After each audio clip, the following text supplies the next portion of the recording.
Genesis 6 through 8 tells the story of a family that survived the great flood because God deemed them worthy to be saved. Genesis 10 and 11 tell the story of a great insurrection against God's authority. How did mankind fall so quickly and so profoundly in such a relatively short amount of time? After witnessing such a solemn display of God's holy wrath against sin, one would assume that the human race would be extremely fearful of invoking His judgment again. But alas, such is the power of evil in the hearts of men that it can lie dormant for years and suddenly come to life when the circumstances call it forth. And a simple incident found in Genesis 9 brought together just such a set of circumstances. Before we get into this story, I just want to remind you that Noah's sons were raised in the hellish world described in the previous episode. Noah had already begun building the ark when Shem, Ham, and Japheth were born. They grew up watching their father hard at work, tilling the soil, maintaining the livestock, working on this enormous ship, and pouring his heart out to all who came to mock him for his efforts. Every ploy Satan attempted to discourage the old man failed. For at least 100 years, he faithfully continued his toil. Before long, his sons came of age, and their efforts proved to be an enormous help in accomplishing the seemingly impossible task God called him to complete. It should also be remembered that Satan was not idle during this time. He and his fallen spirits thrived during the days of Noah, and with all his heart he desired to reestablish his cruel grip on the hearts of men. And so he patiently waited and watched for any sign of spiritual weakness in one of the three young sons of Noah. It quickly became clear that Shem had a heart for God like that of his father. He could not easily be reached. Japheth, the youngest of the three, was a decent man even if he didn't have his older brother's zeal. It was Ham who showed the most promise. He was careless and carefree, lacking the spiritual sobriety of his father and brothers. Satan quickly surmised that he was the weak link in the family. He was the one who could be used to accomplish his evil purposes. It was a new world the primordial family discovered as it emerged from the ark. They immediately set to work establishing the farm life they had left behind.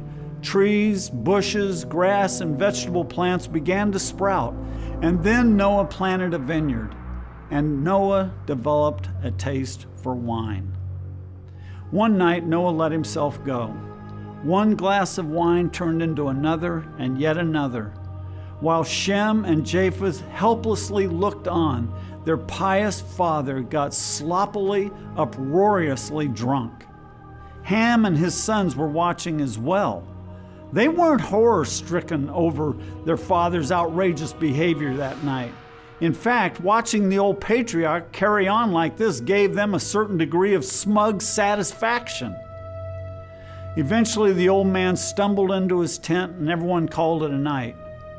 Well, as we all know, bad things happen when people get drunk. Moral restraints and inhibitions tend to fly right out the window. A man's sense of dignity and decency also go by the wayside. Eventually, Noah ended up in his tent naked. In fact, we're told that he uncovered himself. This term is used throughout the Torah to describe indecent behavior, such as committing incest with one's relatives. We know this incident occurred some years after the family emerged from the ark because by now grandkids had been born and were at least in their teen years. Perhaps Noah did something with one of them in the midst of his drunken condition. The Bible gives no detail as to what actually happened, but we know that at the very least, he disgraced himself in the sight of his family. Whatever the case, the next morning, Ham slipped into his father's tent, no doubt inspired by Satan, only to discover his father in his nakedness. Ham's response to his father's failing speaks volumes about the kind of man he had become. Rather than covering his father's shame in love, he spitefully mocked Noah for his momentary lapse in judgment. This he did despite the fact that his father had faithfully served Yahweh for hundreds of years in the midst of horrific pressure to conform to the lawless culture of the day. Whatever his spiritual condition might have been prior to the flood, one thing was certain now. Ham was what the Bible calls a fool. He ridiculed godly authority. He mocked at sin. He had no fear of its consequences. So it is clear that by the time this incident occurred, Ham was in a bad way spiritually.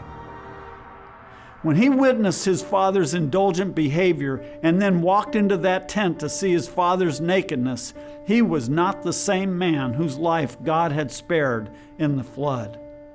Not content with enjoying a perverse sense of pleasure in his father's shame, the first thing Ham wanted to do was to gloat over his father's condition to others.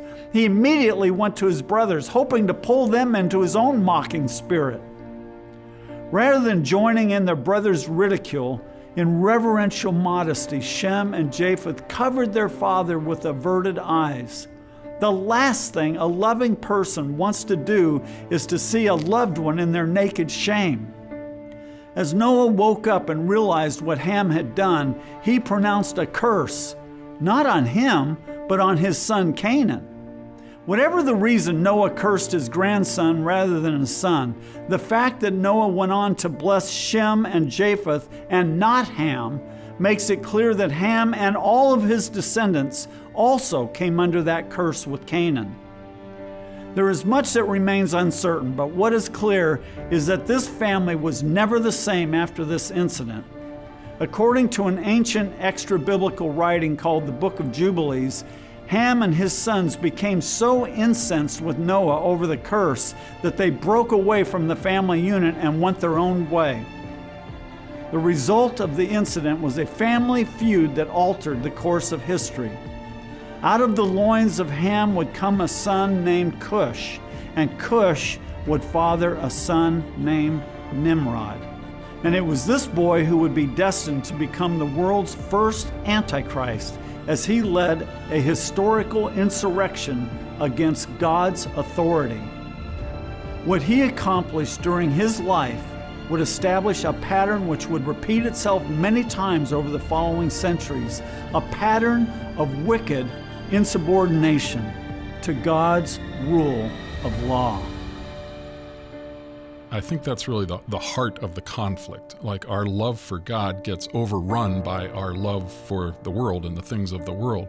And it always will be overrun if we don't deal with this inner conflict that we're experiencing openly and honestly. You know, we're going to have to choose between loving God and loving the world, or eventually we'll do exactly what Demas did to Paul.